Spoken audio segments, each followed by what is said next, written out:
দর্শক, একটি গুরুত্বপূর্ণ বিবৃতি। মুক্তিযুদ্ধের খেতাবপ্রাপ্ত ৩৬ বীর মুক্তিযোদ্ধার বিবৃতি।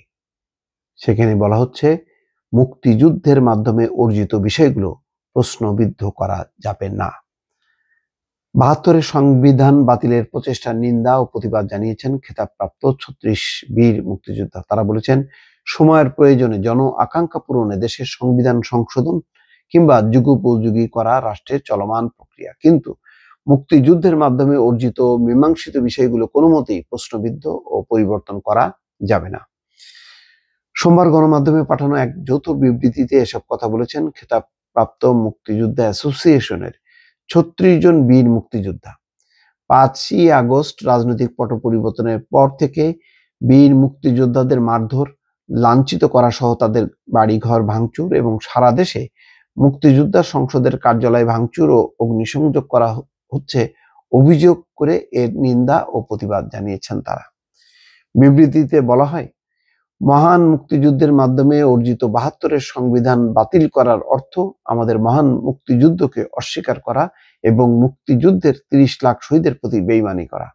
বাংলাদেশ স্বাধীন হওয়ার অর্ধশত বছরের বেশি সময়ের মধ্যে বিগত সরকারগুলো তাদের স্বার্থ হাসিলে নিজেদের মতো করে ৭২-এর মূল সংবিধান বারবার কাটাছেঁড়া করে মুক্তিযুদ্ধের মূল চেতনার পরিপন্থী কাজ করেছেন।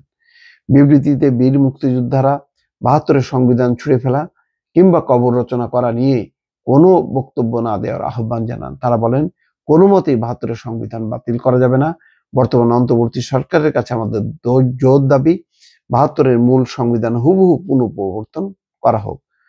বিবৃতিতে গণমাধ্যমে পাঠিয়েছেন খেতাবপ্রাপ্ত মুক্তিযোদ্ধা অ্যাসোসিয়েশনের মহাসচিব মোহাম্মদ শাহজাহান কবির বীর বিক্রম। এতে স্বাক্ষর করেছেন AW চৌধুরী, বীরুত্তম ও Bir Bikrom, captain Shahabuddin Bir Uttom, major ATM Hamidul Hossain Bir Bikrom, lieutenant colonel Abdur Rouf Bir Bikrom, honorary captain Abdul Had Bikrom সহ ৩৬ জন। গুরুত্বপূর্ণ বিষয়, অর্থাৎ একটা উদ্বেগ উৎকণ্ঠা কিন্তু মানুষের মধ্যে আছে যে ৭২-এর যে সংবিধান, সেই সংবিধানটা বাতিল করা হতে পারে। বাতিল করে নতুন যে সংবিধান, তার পক্ষে গণভোট চাওয়া হতে পারে। এটি নিয়ে প্রধান রাজনৈতিক দল বিএনপির অবস্থানও কিন্তু একই। তারাও বলছে যে কোনোভাবেই ৭২-এর সংবিধান এটি বাতিল করা যাবে না, এটি মুক্তিযুদ্ধের মধ্য দিয়ে অর্জিত। সুতরাং যুগের প্রয়োজনে এবং সামনে যে নতুন রাষ্ট্র কাঠামো সংস্কার, তারা লোকে সংবিধান সংস্কারও করা যাবে, কিন্তু কোনোভাবেই বাতিল করে মুক্তিযুদ্ধের যে চেতনা, সেই চেতনাটাকে অস্বীকার করা যাবে না। তারা বলছেন যে মুক্তিযুদ্ধ এবং ৭২-এর মুক্তিযুদ্ধ এবং ২৪-এর গণঅভ্যুত্থান দুটি একই সঙ্গে গাথা, একই ধারাবাহিকতা। সুতরাং মুক্তিযুদ্ধকে যেমন অবমাননা অস্বীকার করা যাবে না, তেমনি ২০২৪ সালের গণঅভ্যুত্থানকেও কোনোভাবেই অস্বীকার করা যাবে না বা তার চেতনাকে ম্লান করতে দেওয়া যাবে না। সুতরাং প্রত্যেকটাই গুরুত্বপূর্ণ, একটা অপরের সাথে সম্পর্কিত। দর্শক, এটি একটি বড় রাজনৈতিক বিতর্ক।